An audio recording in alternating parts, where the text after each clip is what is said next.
everybody. Welcome back to another episode of the Lollygaggers Dynasty Recap. I am your host, Zang, and I am joined by Ace, not out of playoff contention yet, Garcia. Ace, how are you, my friend? We're still alive, even if by barely. Still alive. We had, I have been so excited to record this episode. I have been playing fantasy baseball for a long time, dynasty baseball, obviously for the first time this year. I have never seen a finish like the one we experienced last night. Obviously, a little bit of the suspense is taken out because I think we were all following it so closely, but oh my God, what a finish. Oh man, yeah. The Bows Prius game absolutely lived up to the hype. It was, literally came down to each of them had one batter going in the Sunday night baseball game. Bows, we'll get into it. It was just, it was a fantastic match. We were all kind of just watching the game to find out who was going to win this match, and it was, man, it was exciting. That was awesome. I love the way you described it. It felt like Monday Night Football with, one person as the quarterback going, and that was a ton of fun. Monday Night Football, man. Sunday Night Baseball. Yeah. One in the same. Well, we will get started with our matchup minute. Serial Chillers versus Mike is our first matchup. We were all cheering for Serial Chillers to pull off the upset, and on day one, he did score 45 points. Mike scoring just 44. Serial Chillers had Slade Sessione scoring 23 there, but Mike showed us a little bit who he was on Tuesday with 146 points. Lau with 10, Altuve 11, and then a trio of pitchers for him putting up strong points. Littell, Sheehan, and Wu with 35, 23, and 39 respectively. On Wednesday, Mike held his newly acquired lead thanks to Bichette's 13, J-Rod's 11, and George Kirby's 28. Thursday was a little bit of an unusual day where we had a 0 score from Serial Chillers and just 6 from Mike. On Friday, Mike put up another 100-plus point performance, holding the lead, and he did the same through Saturday and Sunday. So although Serial Chillers did get that first day by just 1 point, the 12th versus 1st matchup went about how you would expect a 12th versus 1st matchup to go. Mike did eclipse 600 points in this matchup, 3 different days where he scored over 100 points. He scored 604 points to just 353. That is 251 points separating the two of them. And that now has Mike sitting at 13-6 with Serial Chillers at 4-15. Yeah, we were definitely looking for a serial upset. I think the whole league was kind of hoping for it, but Mike is just, that team is just so insane, and it continues to get better. Thankfully, we are now post-trade deadline, so it can't potentially get better, although I say that, and we all know he's going to pick up some waiver wire and drop like 30 points, so with that all being said, Mike is talking. Come on. I didn't want to, Mike's team is easily the best one of the bunch. He shows it with a 13-6 record, and we'll see if he can get it done, because we all agreed kind of a few weeks ago Mike was going all in this year, and it's paying off so far, but I think we all know what he's shooting for. Yeah, absolutely. That first title for sure. You always cheer for the underdog. It's fun to cheer for the underdog, and sometimes the overdog shows why they are the overdog. Yeah, and I think that was kind of the case here. Phenomenal performance from Mike. I didn't quite cover this in the recap. Noah Cameron did put up 22 points, and for Big Peach, just so I put Noah Cameron and then in parentheses KC next to his name, so I don't get it mixed up again, that he is not a White Sox pitcher. He pitches for the Royals. Yes. Brad Lord put up another nice performance for Serial Chillers there. He's been a nice little piece. But Bryce Terang was his best batter, 32 points for the Brewers outfielder, and then Cade Smith also with 32 with Serial Chillers' best pitcher. Over on Mike's side, Jose Altuve with 44 points was his best batter and one of ours as well. And then Brian Wu with 64 points was one of our potent pitchers for the week. So a best bat and potent pitcher week for Mike. You can definitely see how he put up that 604 points. Yeah, and Brian Wu, shout out Brian Wu. I just saw a stat recently that he has started this year. I think he's at like 17 starts or something like that.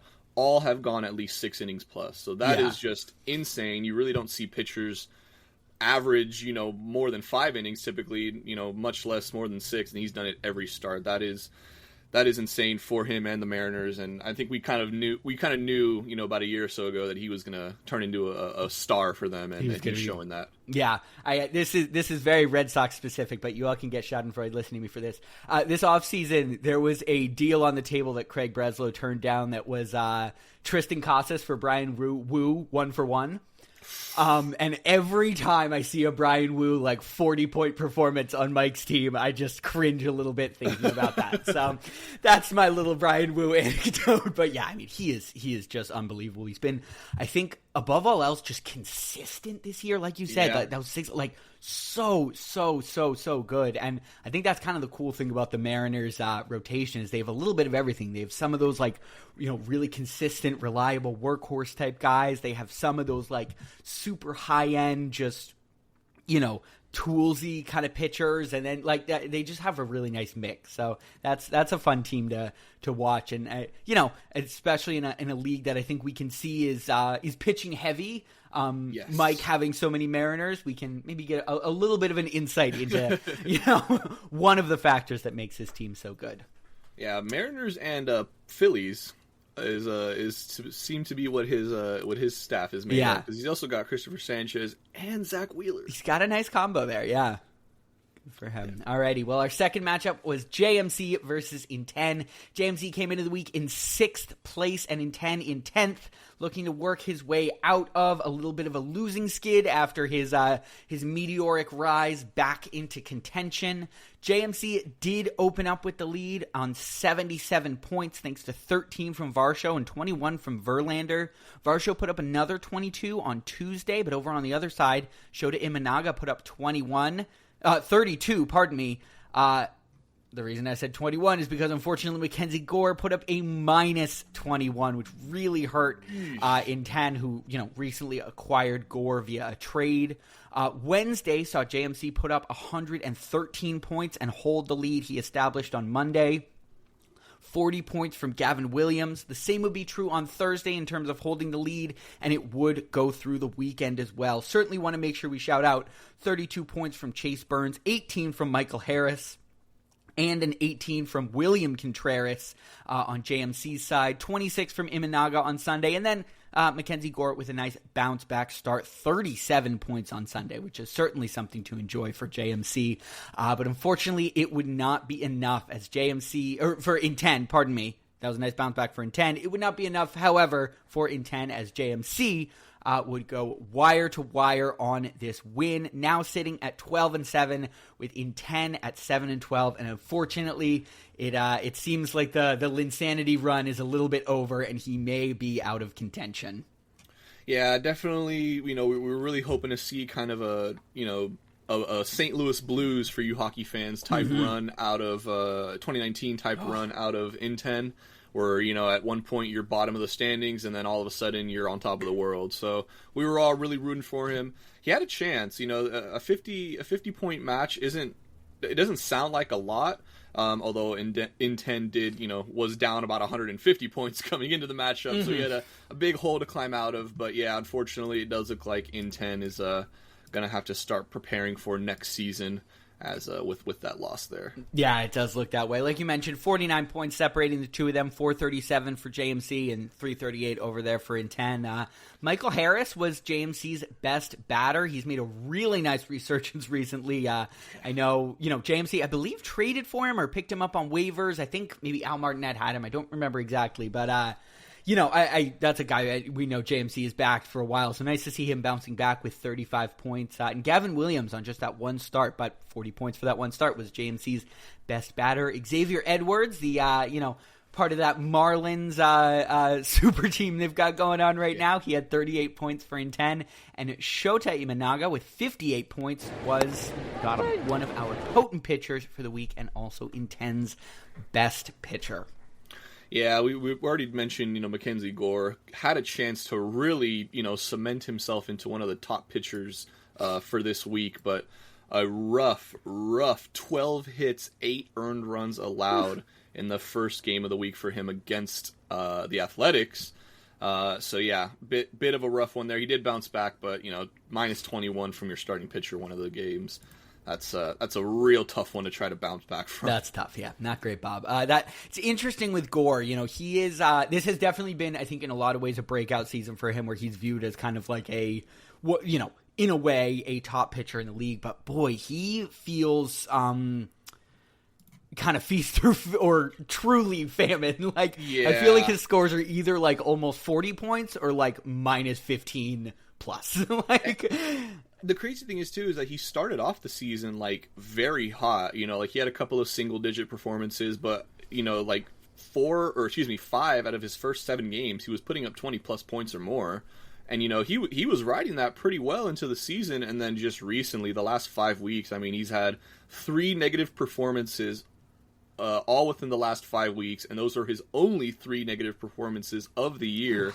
So it's just, Inten really needed him to kind of continue what he was doing to start the year if he really had a chance to make playoffs, and unfortunately, the Nationals were sellers at the deadline, and it is kind of biting them now, post-deadline. Definitely, yeah. And a little bit, obviously this is a tough segment for Inten, so something I will say to the positive of all this, I would expect him to actually be better next year. This is a guy... Oh, yeah. I think this is like the first...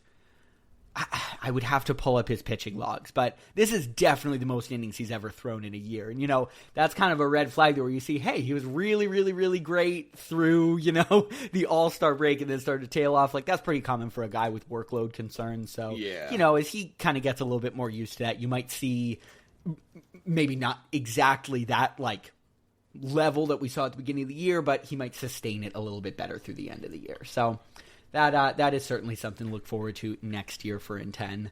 Our next matchup, 11th place Zang going up against 3rd place Hideki. Another little bit of a Goliath versus David situation like we mentioned last week.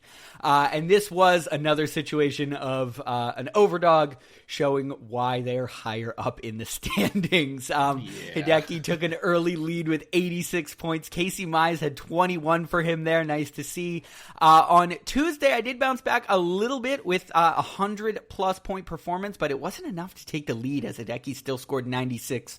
Crochet did have 34 for me, and Teoscar with a really nice 18, but Adele and Laureano both scored 11 and 0.016 centimeters. Max Muncy with 20 points certainly buoyed Hideki's score on that day. He'd hold it again through Wednesday with 95 points and through Thursday with 21. I won't bore you much longer because although I did score 116 on Friday on a pitching trio of Gallen, Rasmussen, and Woodruff, all putting up 28-plus point performances, this was a clear wire-to-wire win from Hideki, and as somebody who watched it closely because I was a part of it, it was not particularly close. He had control the entire week, and it did not feel like something I was ever going to come back from. Hideki does now sit at 12-7 with me down in the standings at 6-13.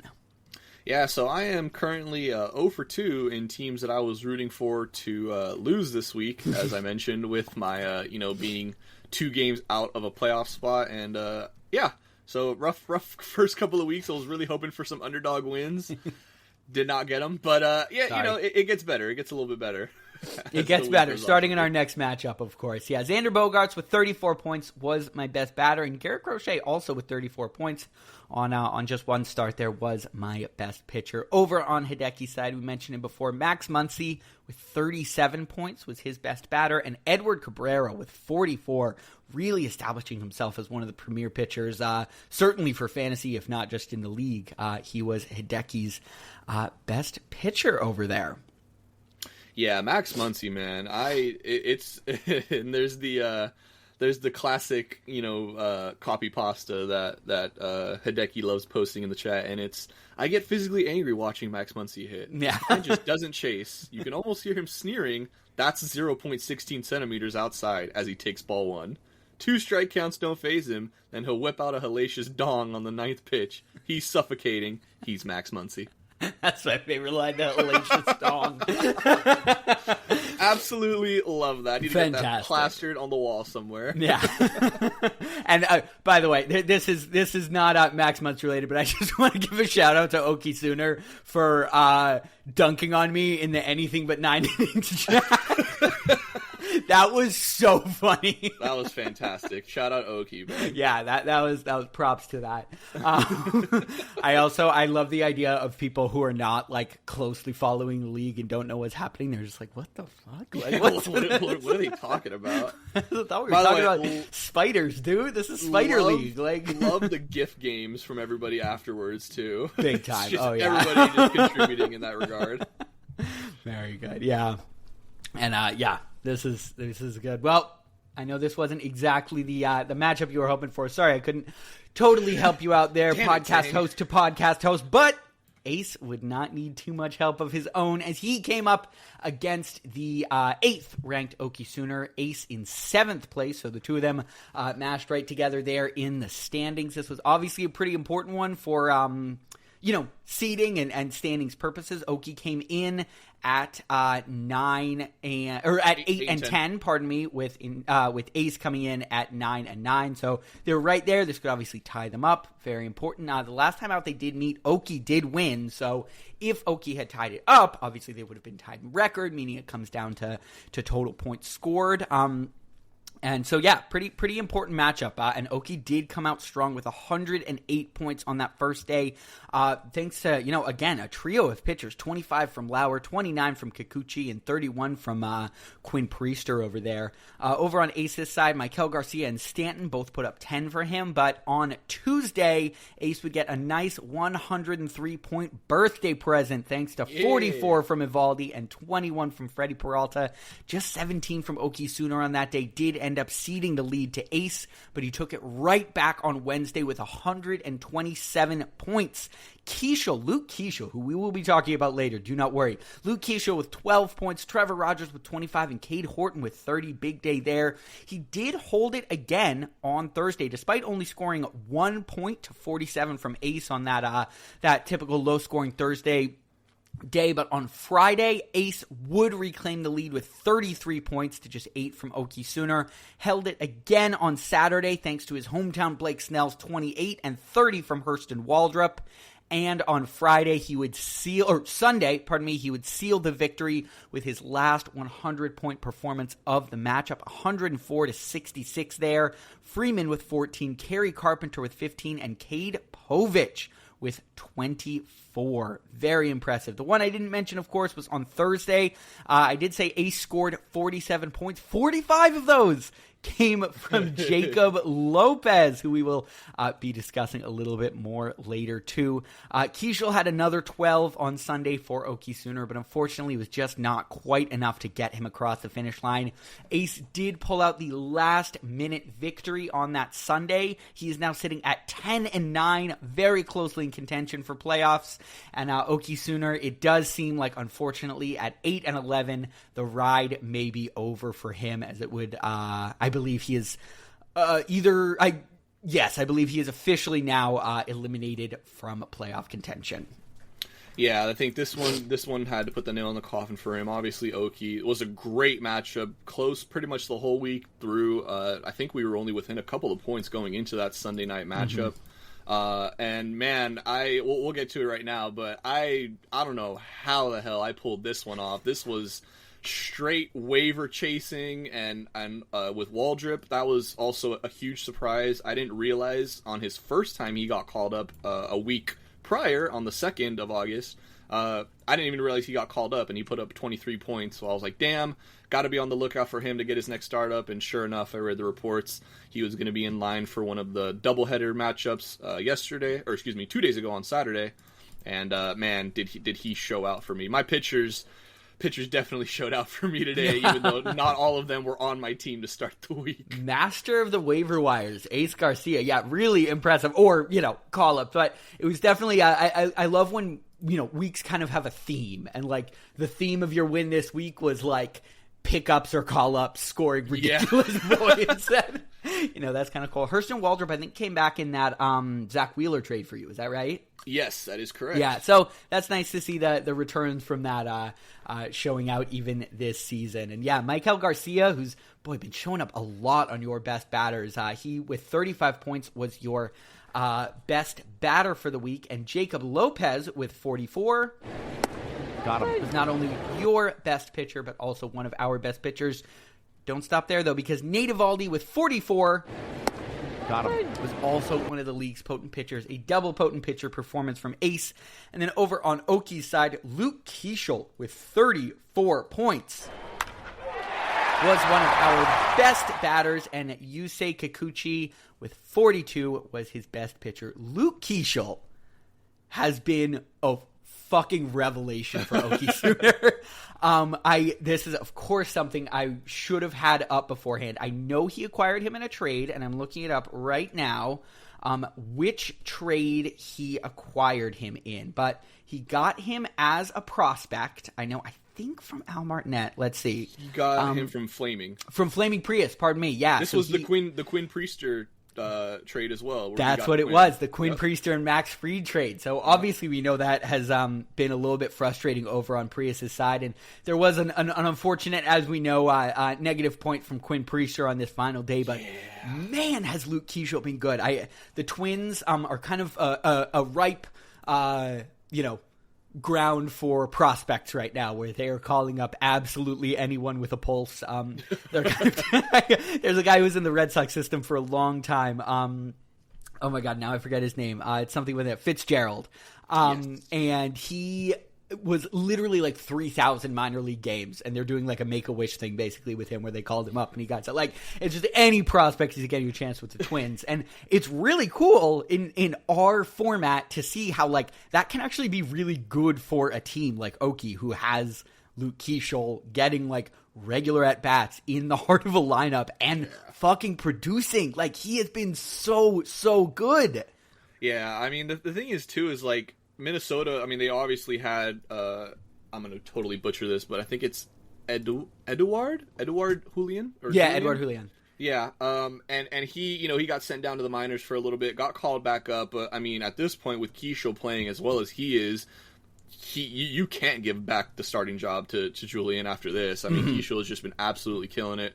And then I also wanted to address, because you had brought up the Quinn Priester negative performance he had on Sunday. I was fully prepared to lose this game going into Sunday. I had noticed that Oki had 3 starting pitchers going into it, and I had none. So I, went on to the waiver wires, saw Cade Povich there. I'm like, well, they're playing the Athletics. There's a potential chance they're not in the Athletics, minor league stadium. Yeah. So let's see what he can do. And, sure enough, he put up 24 points. Didn't need it. I ended up winning by more than that. But I think just the combination of Eric Lauer and Quinn Priester, and then even Carlos Estevez, who wasn't even a starting pitcher, but all 3 of those pitchers for him gave him negative points. And so that was a wrap for Oki there. But a very, very well fought match. GG, sir. I appreciate, the 50 you slid me to get this win. Yeah, that was a really exciting one to watch, and I love those ones where 2 people are kind of sandwiched against each other in the standings, and it, just provides good content, and especially a last second, win like that for you. Our next matchup would not be quite as much of a close competition. This was Al Martinet versus Big Peach. Al Martinet coming in 9th place and Peach in 4th. The last time they met up, Peach did beat Al Martinet. And it looks like Al Martinet was looking for some revenge because 103 points led off the week, followed by 114. You saw points like 25 from Luzardo and 29 from Bayo, 29 from Shea Langoliers, 11 from Kurtz, and 20 from Will Warren. He started the week off very strong, held it again through Wednesday and through Thursday with just 6 points to 28 from Peach. On that 28-day, Peach did get 20 points from Drake Baldwin. Very impressive.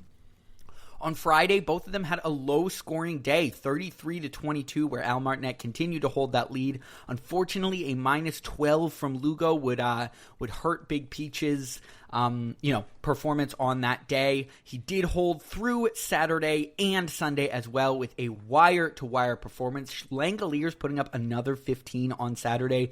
Luzardo with another 25. There would be a little bit of respite for Peach in a minus 17 from Palante on Al Martinet's team, with Heel actually getting 17, so the pitchers kind of evened it out, but that is a bit of a bummer when, your guy coming back from injury puts up a decent start with 17, and then your other guy knocks out the 17 with a minus 17. Olsen had a couple good days to end the week for Peach with 10 on Saturday and 11 on Sunday, and DeGrom with a solid 23-point performance on Saturday there, but it wouldn't quite be enough. Al Martinet did go wire to wire and win this matchup in quite an upset. 9th and 4th place. I mean, that is not nothing. 463 to 330. That's 133 points separating them. Al Martinet is now 8 and 11 with Peach 11 and 8. Yeah, it was an insanely. I mean, this matchup, like you mentioned, obviously Al Martinet really. With the upset, to say the least, this was kind of like my first. Now I know who I'm going to be hate watching the rest of the year, because obviously Big Peach, one of those guys that I was trying to chase, or am still currently trying to chase up in those standings. There was that group of 11 and 6 guys that were there, or 11 and 7 guys that were there, and I needed a few of them to lose. So this is the first one here. Appreciate it, Big Peach. I am coming for you. Yeah. Al Martinet's a fascinating team, man. I'm really looking forward to doing next year. As I feel this out a little bit more, I'm going to be tracking through graphs what position people are in throughout the season. I'm a very visual person, so I can kind of see he's at 8 and 11. He's in, I think, 9th place. But he has put up some crazy performances, and I know especially for a team where we've seen so much trading, I'm really interested to see what next year looks like. Are we going to see just a dominant Al Martinet team? I know also a lot of it has been carried by young athletics, who either came up or really kind of found their stride mid-season, and I'm just fascinated to see, what his team looks like kind of with a fresh start, and having dealt so much and kind of brought up a lot of those prospects and stuff. He could be, I think, a sneaky contender next year. It'd be pretty cool to see. Yeah, he's got a lot of young talent on that team. I mean, obviously, you have the big names, Nick Kurtz, Shea Langoliers is obviously a little bit younger, or on the younger side, I should say. Colson Montgomery, who's been absolutely insane for him and with the White Sox. And just other guys too. Jeremy Pena. I mean, he's got a lot of A's. Tyler Soderstrom there as well. He's still got Tatis. I mean, he just got James Wood. From me. Oh well, shit. Spoiler alert. He's got James Wood from me in a trade. So yeah, he's definitely got a lot of young potential there. And it's just a matter of can they all turn it around come next season. And I mean, just look at his pitching performance. 253 points from the pitching staff this week from him, and that's obviously including the relief pitchers as well, to only 111 from Big Peach. So if you want to see where the big win came from, look no further than the pitching staff of Al Martinet. And I mean, this is a guy who just traded Yamamoto, one of the best pitchers in the league. That is, really, really impressive win for him there. And I'm definitely keeping an eye out and putting a little asterisk next to his name when I get ready for our preseason predictions 6 months from now or whenever it is, because this is quite the team we've got. Shea Langoliers was of course his best batter. 29 points on Tuesday certainly led that.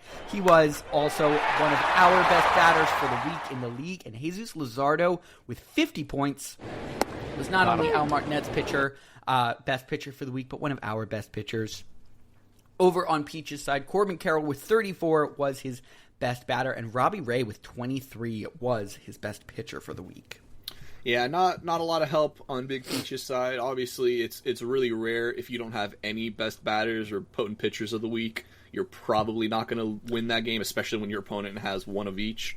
So definitely a tough one here for Big Peach, but he's not out of it yet. Still firmly in the in the playoff spot. or in a playoff spot, and we'll see what he can do next week. Yeah, absolutely. And yeah, you mentioned the low, 23 is a low number for your best starting pitcher. So and he got that from DeGrom as well. Yes, that both of them had 23. So I think Robbie Ray had like 23.5 or something. So Zebby Matthews, Zebby Matthews, Zebby Matthews at 22, the legend. Oh man, that's great. Love to see that. Yeah, that is definitely a little bit of a red flag as to Peach's performance there, but he'll be looking to bounce back next week. And solid team, obviously still in the playoffs. That should be an exciting one to keep an eye on. And we will end things off with the headliner matchup. I have to say, as a heavy quote unquote content creator here, it is so satisfying when the one we hype up most as like the most exciting matchup is the most exciting matchup. Kind of gave this a tag of like the flagship, the one to watch, and it 100% lived up to expectations. Bose versus Flaming Prius. Bose coming in 5th place, with Prius coming in 2nd place, although they were, I believe, tied in records. So it was just, head-to-heads and point differentials separating the two of them there. Bose opened up with a strong performance of 90 points to 51 from Prius. Glasnow had 31 on that first day, and Sonny Gray with 35. On Tuesday, Bose held the lead as well with 105, but Prius, over on the other side, did score 104. Vlad had 16 for him, Rooker had 15, and Ryan Pepio had 20 points. 32 from Webb, mostly bolstered Bo's performance over on the other side. Bose had his 2nd straight day of 100-plus point performances on Wednesday with 117 points, 78 over on Prius' side.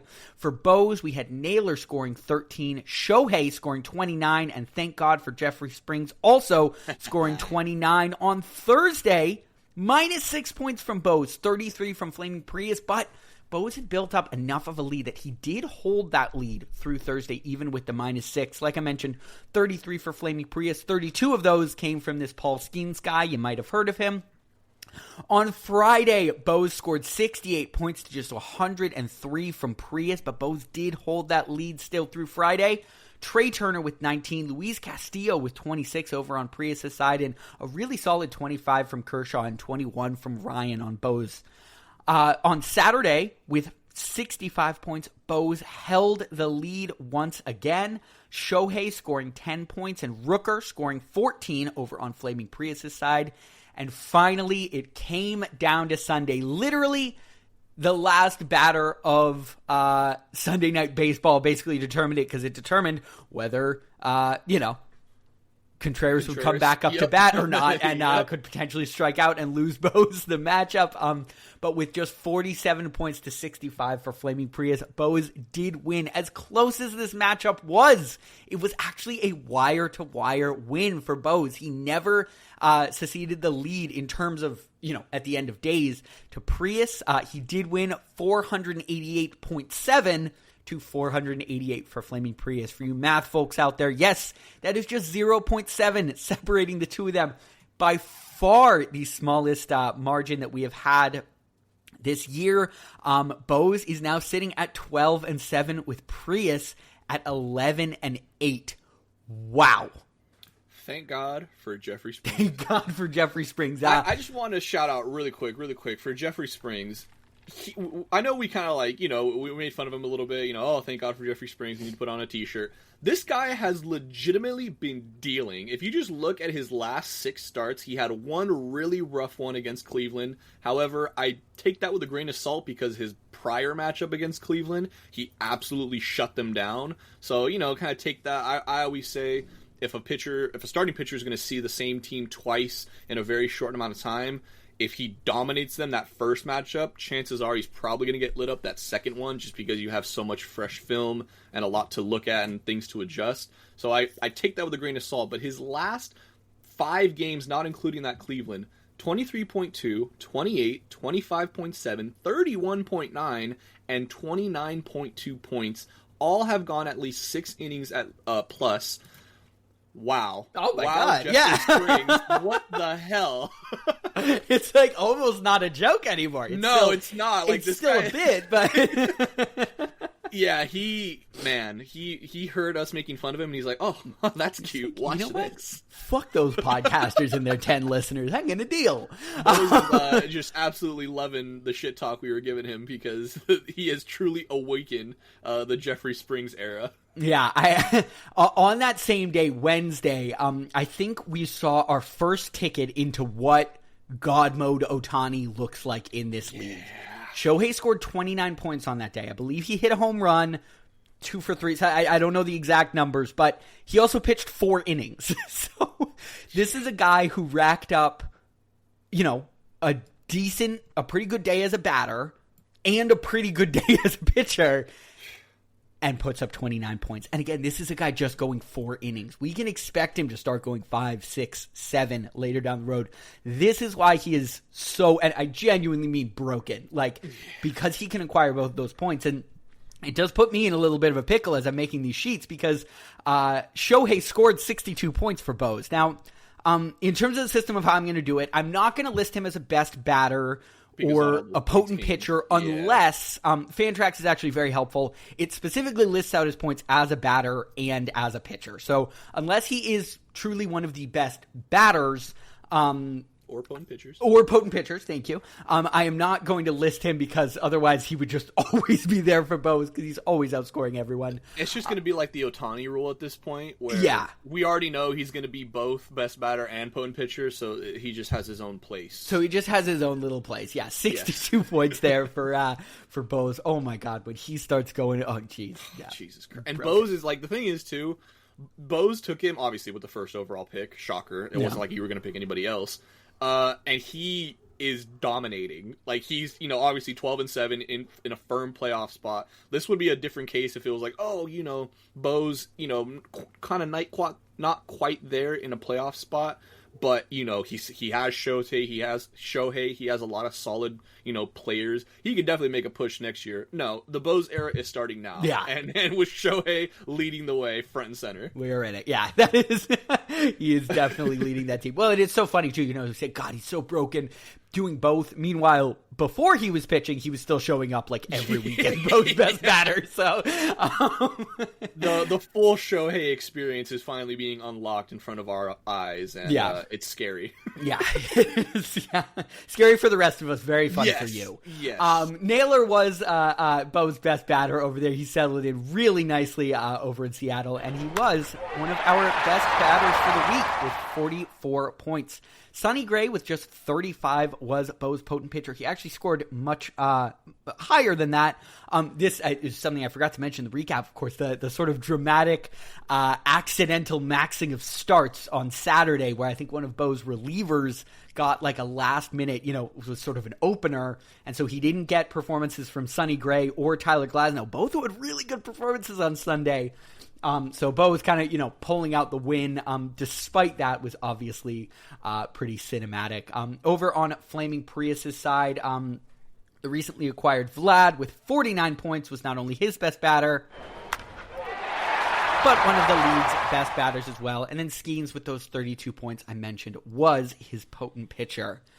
And those are our matchups for the week. Ace, will you tell us what the standings are looking like? Yeah, absolutely. Just want to also shout out as well, Tarek School is human. He is human. It's unbelievable, yeah. Against the Angels of all teams, he is human. Isn't that always the way? But the one time they have the blow-up started. Oh, man.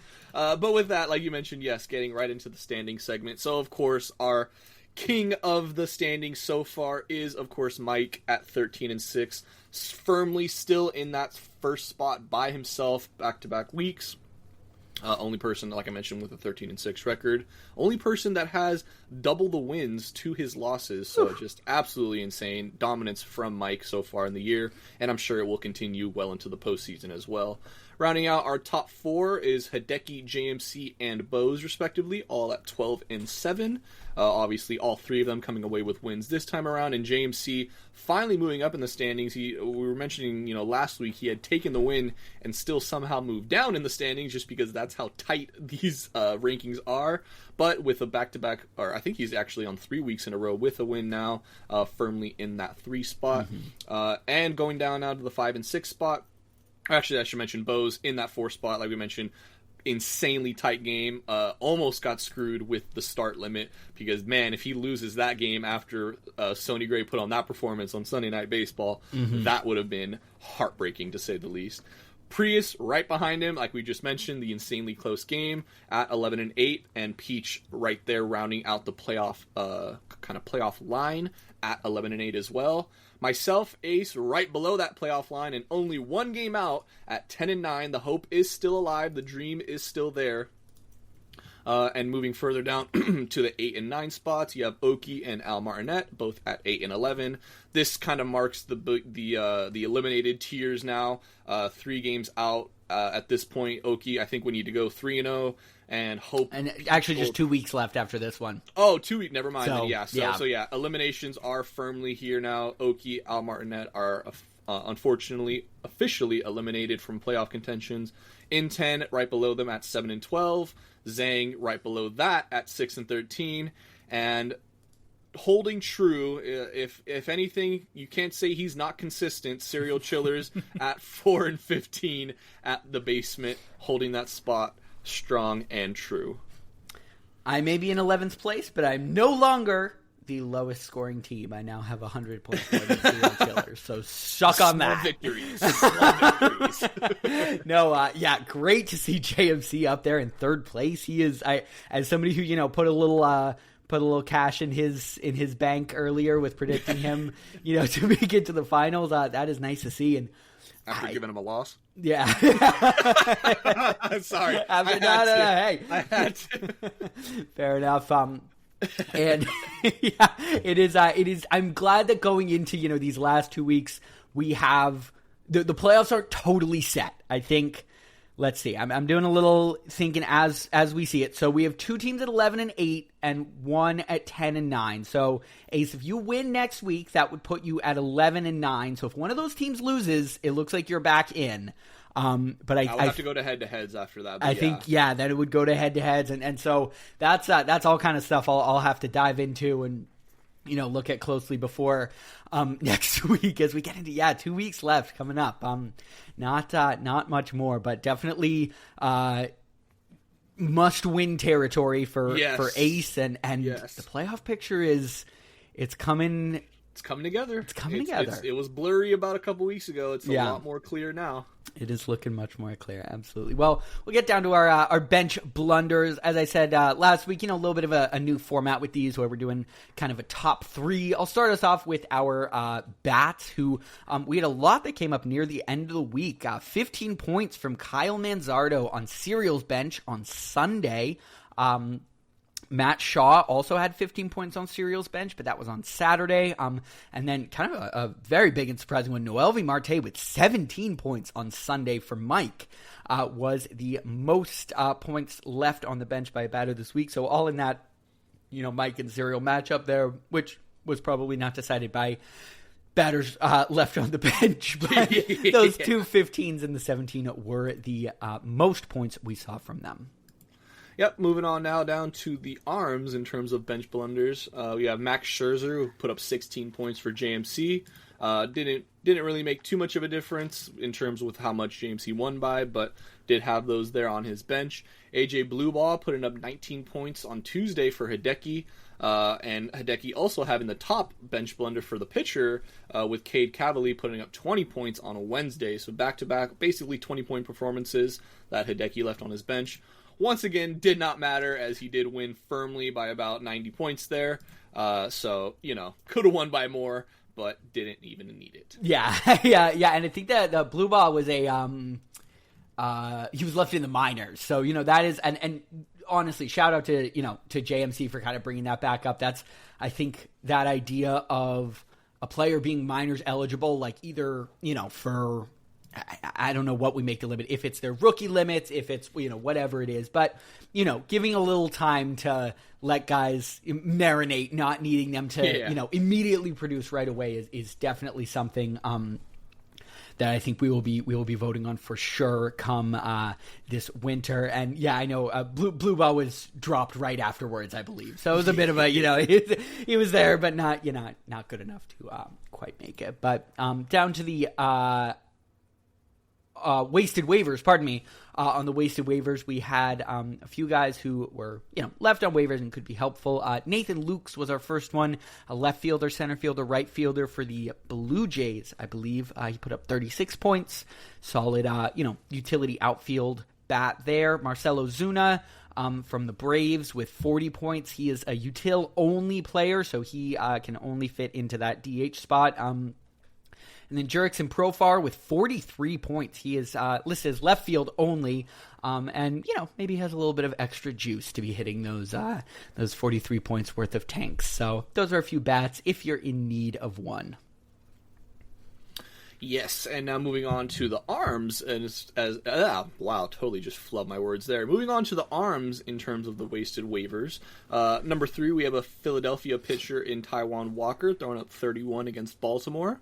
Had Nick Martinez as well, putting up Nick Martinez putting up 34. However, it did come in basically all one matchup. He only threw up 2 points against the Cubs, 31 against Pittsburgh, so those numbers kind of match there. And the top wasted waiver, and he easily would have been a potent pitcher of the week, is Jason Alexander, putting up 63 points. The Houston Astro putting up 63 points. 33 coming against Miami, 30 coming against New York, both games on the road. And Houston, I mean, I don't want to, kind of get ahead or anything, but back-to-back 30-point performances, and especially one of those coming in New York, is definitely not anything to scoff at. Jason Alexander would not be surprised if he gets picked up today, or if he hasn't already been picked up already. Yeah. And he's featured in my profile picture. Yeah. Those of you who don't know, Jason Alexander is the name of the actor who played George Costanza. Yeah. Little Seinfeld trivia for the listeners. Did you know that? No, but yeah, really solid from Alexander there. I know he was a Milwaukee guy for a while, and now he's in Houston. So kind of just a merchant of the pitching labs, which is never something you to scoff at there for fantasy purposes. And yeah, two 30-plus point performances is definitely helpful. So wouldn't be surprised if we see him picked up sooner rather than later.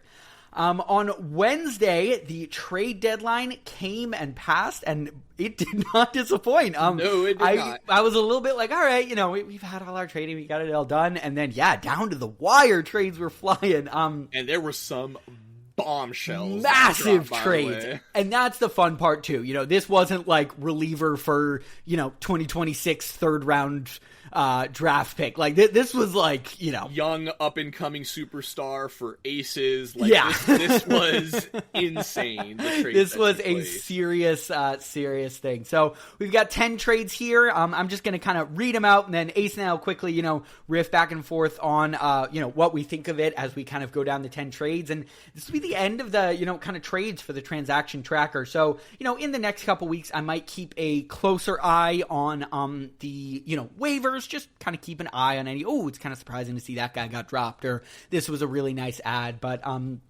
this is the last time we got to talk about trades. So we will start off with Hideki, who was shopping him for a while. He did finally trade Chris Sale over to Bose for Trey Savage and a 2027 first-round pick.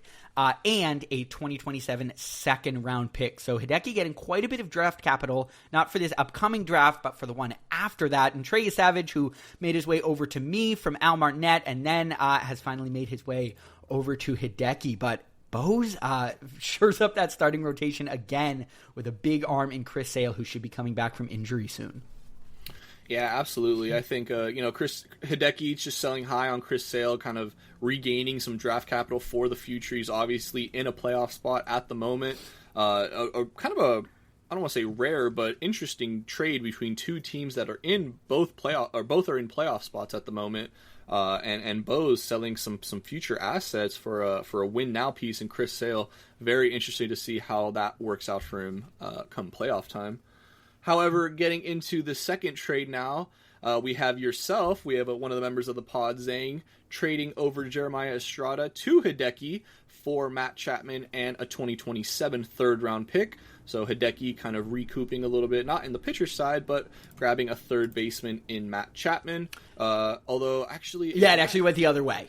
Yep, my yeah. So mistake. he did recoup a pitcher, and Jeremiah Estrada is a, Yes. a, a multi-inning arm out in San Diego. So Yes. is a multi-inning arm out in San Diego. So not a starting pitcher, obviously like Sale, but he has been a very, very, very solid arm there. And I look, relief pitchers are volatile. It absolutely could come back to bite me.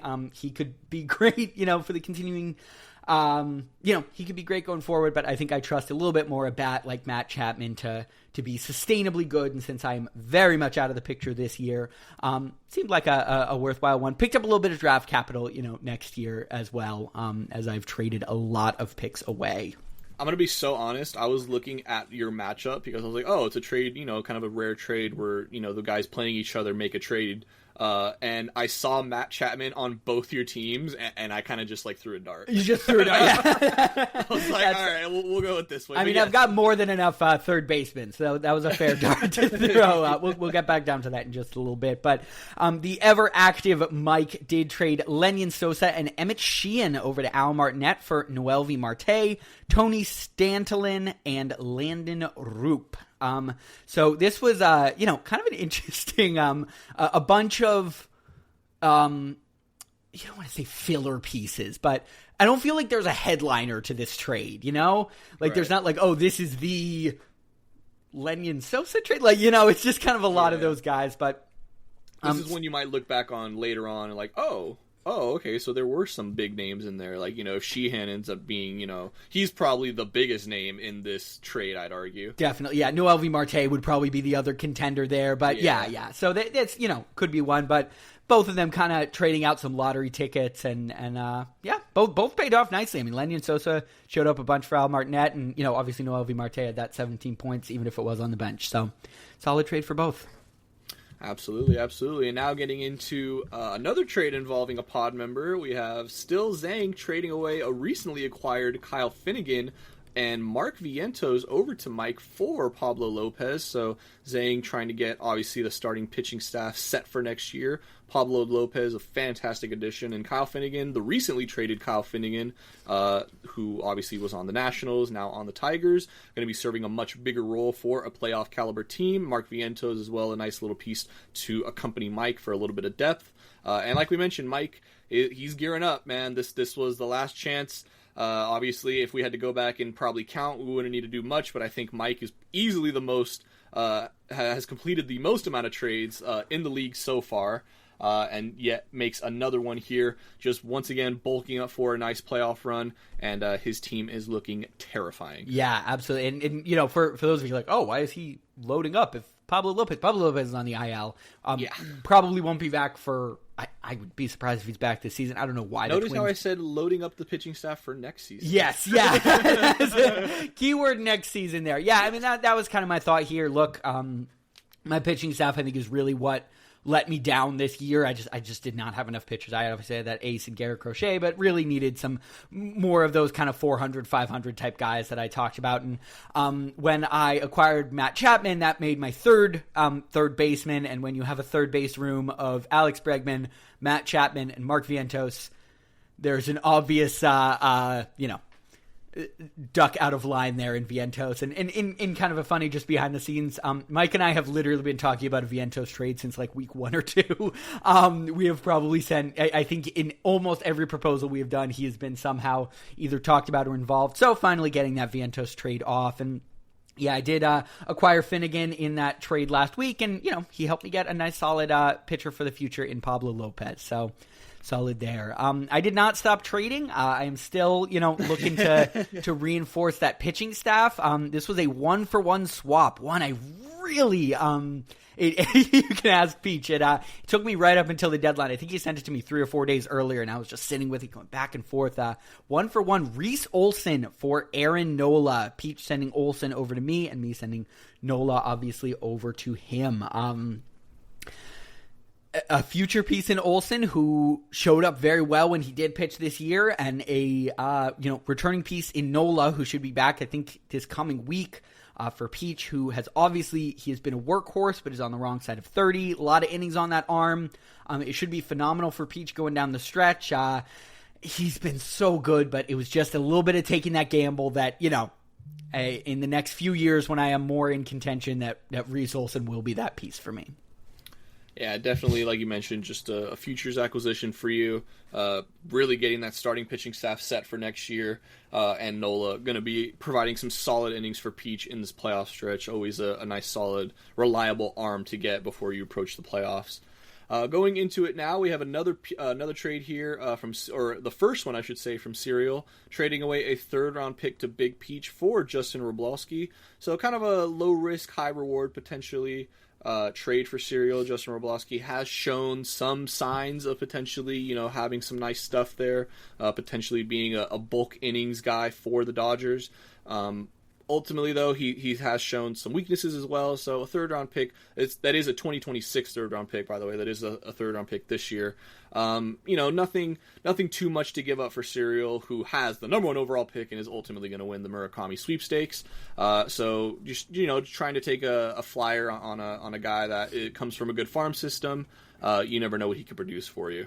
Yeah, I love this trade for Serial. It's, I think, exactly the kind of trade a 12th place team should be making. Take a flyer on a guy like that. Like, a bulk inning arm is a sneaky, really, really valuable fantasy asset. Yeah. And Serial has plenty of draft capital. He is going to be making serious picks with those early rounds. Yeah, send over a third to Peach for this guy. And for Peach, honestly, who's, not going to have great drafting position because he's been really successful this year, third round pick from Serial is a nice get for him. So yeah, great trade all around.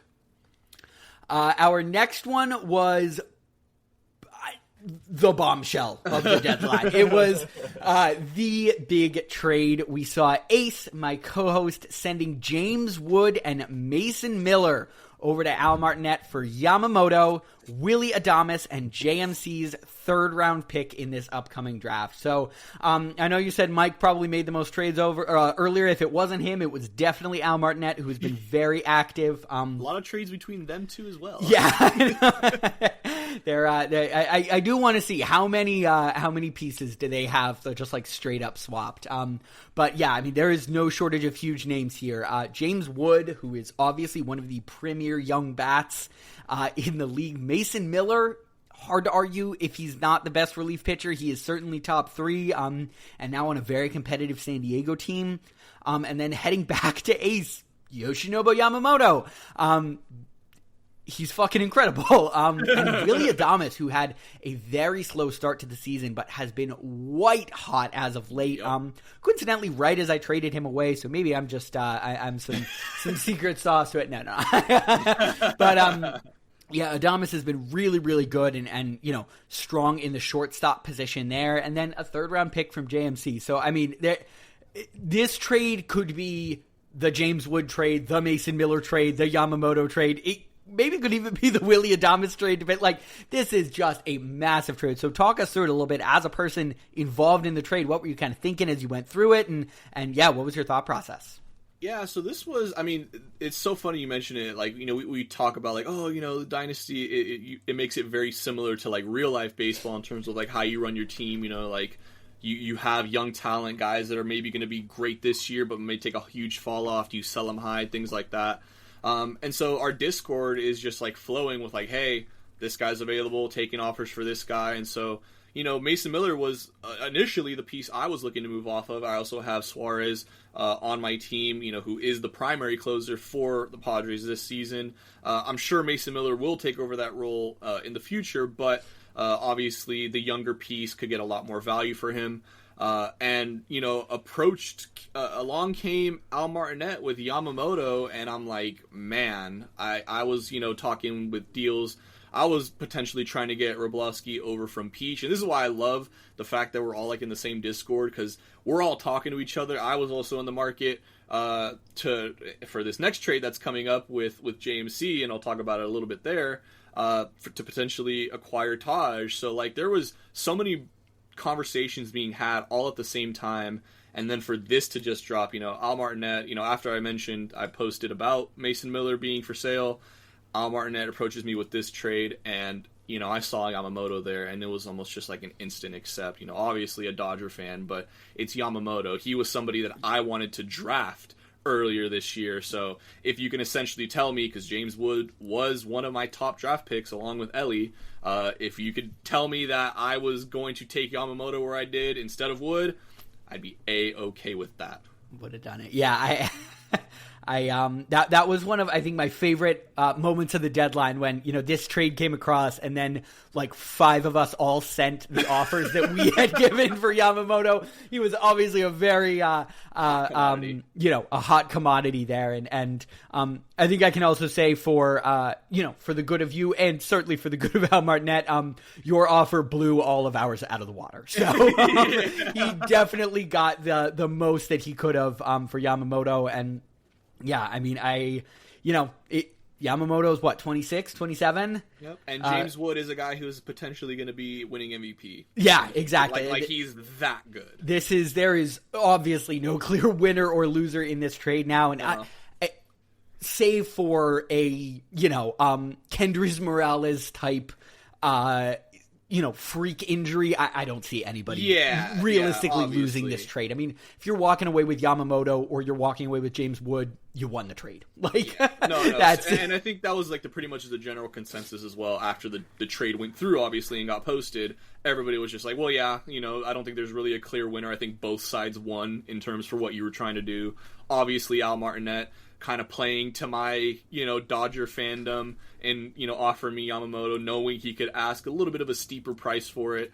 And, I would ultimately accept. So good on him. This, like I mentioned, I think we all kind of agree this is a great trade for both sides. And easily, this one needs to be framed into a museum. We're going to be looking back on this trade years from now and see where these players go in the terms of their careers. And we'll see ultimately who won it. Yeah, this is one where I got the notification, clicked on it, and all of them went, oh!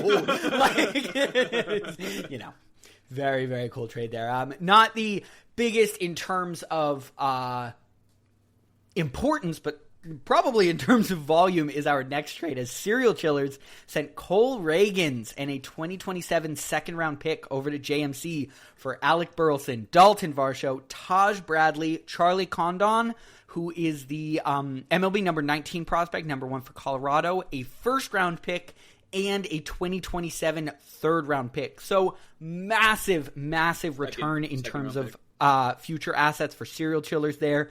And JMC gets Cole Reagans, who is a young, valuable starting pitcher. Certainly will help him if he comes back for the Royals this season. And if he doesn't, boy, he will be a really valuable piece next year. Yeah, and I mean, obviously had to trade away, a lot of solid pieces there to get Cole Reagans. Obviously, Alec Burleson, Dalton Varsho, Taj Bradley, probably the biggest name here, and Charlie Condon, who is the 19th ranked MLB prospect, obviously the Rockies' number 1 prospect, and then also giving away, I know it's not this year, but a first. Oh, wait, no, it is a first this year. My mistake. JMC's first-round pick this year and his third-round pick in 2027. It is a lot of capital, but you are a playoff team. You do pay the premium when you are trying to get somebody of that caliber, especially from a last-place team. This is a fantastic trade on both sides for what they're trying to do. JMC obviously trying to make a push towards a crown. Serial recouping a lot of draft picks, a lot of young talent, getting a lot of pieces back in return. As I mentioned, talking about the last trade, I was in conversations with JMC to potentially acquire Taj.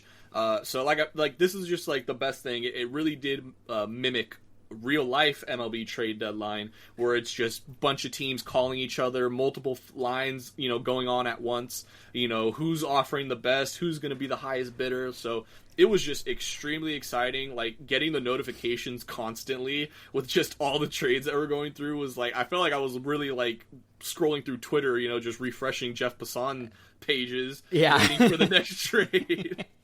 Then I should have popped that in there and incorrectly reported one for, so we could simulate a Bob Nightingale kind of situation. Just shouting out real quick, Serial Chillers, as we're looking at his draft capital for the next few years. This coming draft in 2026, he has his own first-round pick, JMC's first-round pick, his own second, and Okie Sooners' third. In 2027, he has his own first-round pick, Big Peach's first-round pick, his own third-round pick, and JMC's third-round pick. And then in 2028, he has his own first, second, and third. So in the next 2 years, he'll be picking twice in the first round. We know, obviously, where his first pick will come in this one, but that is a lot of draft capital for him that, A, could be used to draft young pitchers, pitchers or batters, or B, draft capital is capital for a reason. It could be used to trade for, so, if he wants to go that route too, instead to say, hey, I can trade you these first round picks to get, whatever proven player. So Serial Chillers is working with a lot right now in terms of draft capital, and it'll be exciting to see, kind of how he uses it, whether it is through the draft or, if he is kind of uses that to wheel and deal with in some trades. Yeah, absolutely. And then kind of just wrapping it up here, we got our last two trades. Both are, 1-for-1s in this one isn't a 1-for-1. Technically a 1-for-1 in terms of players, but there is a pick involved as well. Oki does trade Otto Lopez to Mike for Alec Bohm. Mike just needed to get one more trade in at the buzzer, giving away Alec Bohm and a third for Otto Lopez.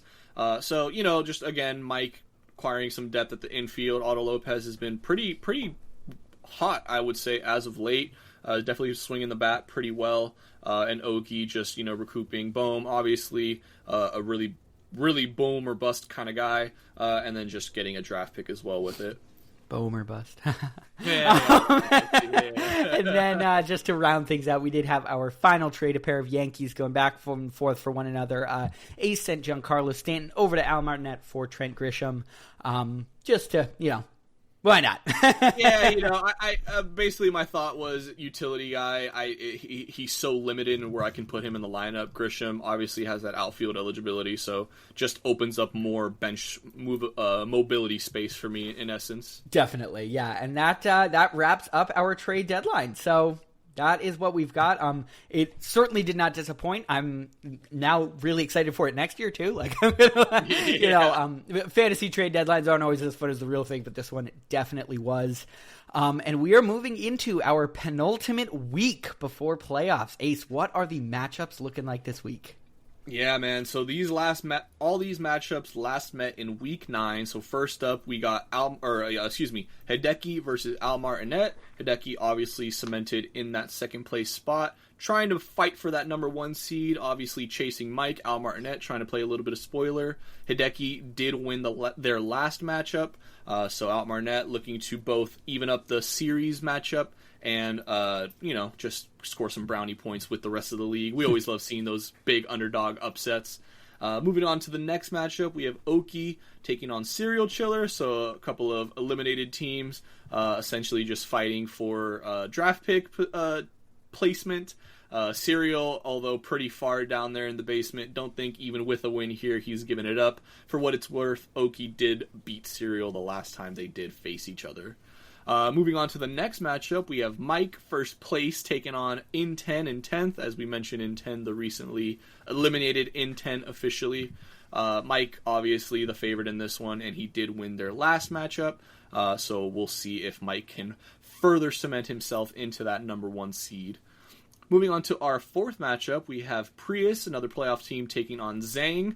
Zang, obviously, like we mentioned, eliminated as well in that 11th spot. Prius did take the win last time they met in week 9.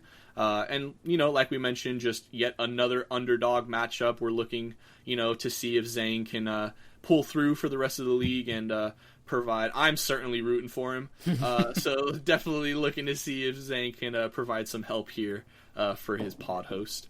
Moving on to our fifth matchup, we have Peach taking on JMC. This is easily the most, I wouldn't say easily. This is definitely one of the biggest matchups of the week. Both teams in a playoff spot at the moment. Peach sort of fighting for his playoff life at the moment. He is a game ahead of me, who is chasing him down at 10-9. He is, of course, 11-8.